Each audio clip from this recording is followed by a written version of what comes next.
नमस्कार बंधुरा आपनादेर सकलके प्रियांकास किचेने स्वागत।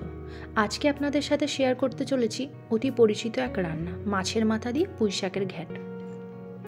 आपनारा सकलेই এই রান্নাটি আপনাদের বাড়িতে করে থাকেন, কিন্তু আমি আমার পদ্ধতিতে কিভাবে এই রান্নাটি করি সেটাই চলুন আজকে আপনাদের সাথে শেয়ার করে নিই। দেখুন, প্রথমেই আমি কড়াইতে সরষের তেল দিয়ে কড়াইয়ের গায়ে ভালো করে লাগিয়ে নিচ্ছি আর সামান্য লবণ দিয়ে তেলটাকে ভালো করে মিশিয়ে নেব। আপনাদের বাড়িতেও যদি এরকম বহুদিনকার পুরনো লোহার কড়াই থেকে থাকে তাহলে আপনারাও এই ট্রিকটা ইউজ করবেন, তাহলে দেখবেন মাছ বা অন্য কিছু ভাজতে গেলে কড়াইয়ের গায়েতে লাগছে না, অনেকটা সহজ হয়ে গেছে ভাজা। তো দেখুন, আমি একে একে মাছের মাথাগুলো তেলে দিয়ে দিলাম। এরপর এক সাইডটা হয়ে গেছে, আমি অপর সাইডটা ভেজে নেব।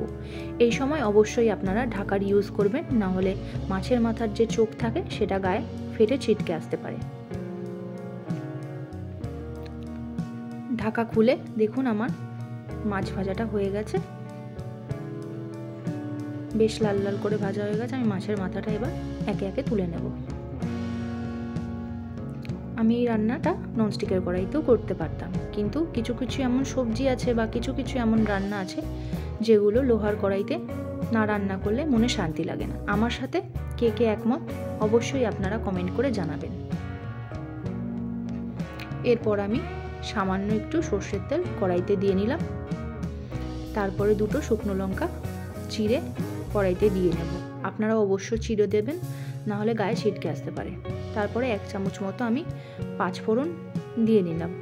এই সময় অবশ্যই গ্যাসের ফ্লেমটাকে একদম লোতে রাখবেন, না হলে ফোড়ন দেওয়া মশলাগুলো জ্বলে যেতে পারে। তারপরে সবজিগুলো দিয়ে নিলাম।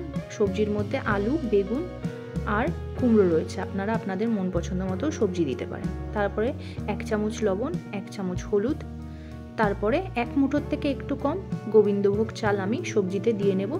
আপনারা অবশ্যই এটা ট্রাই করবেন, দেখবেন রান্নার স্বাদও বদলে যাবে আর গন্ধটাই অন্যরকম হবে। তারপরে একটা গোটা টমেটো দিয়ে নিলাম, তারপরে 4টে মতো কাঁচা লঙ্কা আমি সবজিতে দিয়ে ভালো করে সবজিটাকে নুন হলুদের সাথে মিশিয়ে নেব।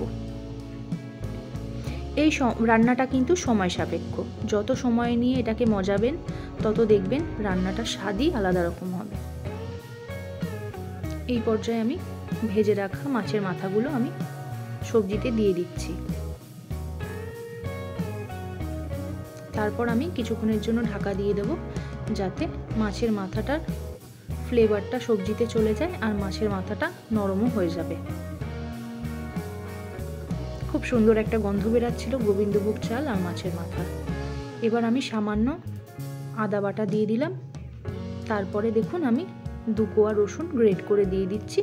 এতে সবজিটার কিন্তু গন্ধটাই বদলে যাবে, আপনারাও ট্রাই করে দেখবেন। তারপরে সামান্য জিরের গুঁড়ো আর সামান্য কাশ্মীরি গুঁড়ো লঙ্কা আমি দিয়ে নিলাম সামান্য একটু কালারের জন্য। এরপরে মাছের মাথাটা বেশ নরম হয়ে গেছিলো ঢাকা দেওয়ার পর, আমি মাছের মাথাগুলোকে ভালো করে ভেঙে সবজির সাথে মিশিয়ে দিচ্ছি। কিছুক্ষণ নাড়াচাড়া করে আমি আবার কিছুক্ষণের জন্য সবজিটাকে ঢেকে দেব। যত ঢাকা দিয়ে রান্না করবেন তত সবজিগুলো ভালো করে মজে যাবে আর খেতেও অসাধারণ হবে। এই সময় স্বাদ মতো আমি চিনি দিয়ে নিচ্ছি। আপনারা যদি চিনি না পছন্দ করেন না দিতে পারেন, কিন্তু আমি বলবো এই ধরনের রান্না একটু চিনি না দিলে স্বাদ হয় না। ভালো করে চিনিটাকে আমি মিশিয়ে নিচ্ছি সবজির সাথে। তারপরে আমি আবার একদম লো ফ্লেমেতে 10-15 মিনিটের জন্য ঢাকা দিয়ে রেখে দেব।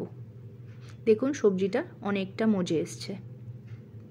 এই রান্নাটা পুরোপুরি ঢাকা দিয়েই করতে হবে আর অনেকটা সময় নিয়ে করতে হবে, ধৈর্যর সাথে।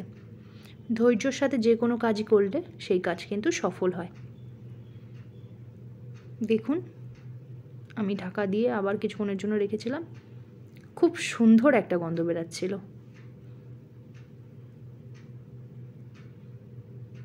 এবার আমি একটা আলু কেটে দেখে নিলাম, সেদ্ধ হয়ে গেছে, সমস্ত সবজি সেদ্ধ হয়ে গেছে।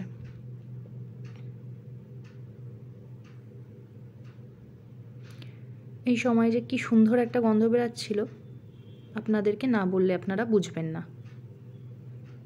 আমি ভালো করে সবজিটাকে নাড়িয়ে চাড়িয়ে নেব যাতে কড়াইয়ের গায়ে লেগে না থাকে। এবার ঢাকা দিয়ে গ্যাসের ফ্লেমটাকে আমি অফ করে দিচ্ছি। আমার রান্না হয়ে গেছে। এবার দেখুন আমি পরিবেশন করে নিচ্ছি। আমার রান্না করা রেসিপিগুলি যদি আপনাদের ভালো লাগে তাহলে অবশ্যই লাইক করবেন, কমেন্ট করবেন, সাবস্ক্রাইব করবেন আর আমাকে জানাবেন যে আমার রান্নাগুলো আপনাদের কেমন লাগলো। আবার দেখা হবে নেক্সট কোনো ভিডিওতে। নমস্কার, থ্যাংক ইউ।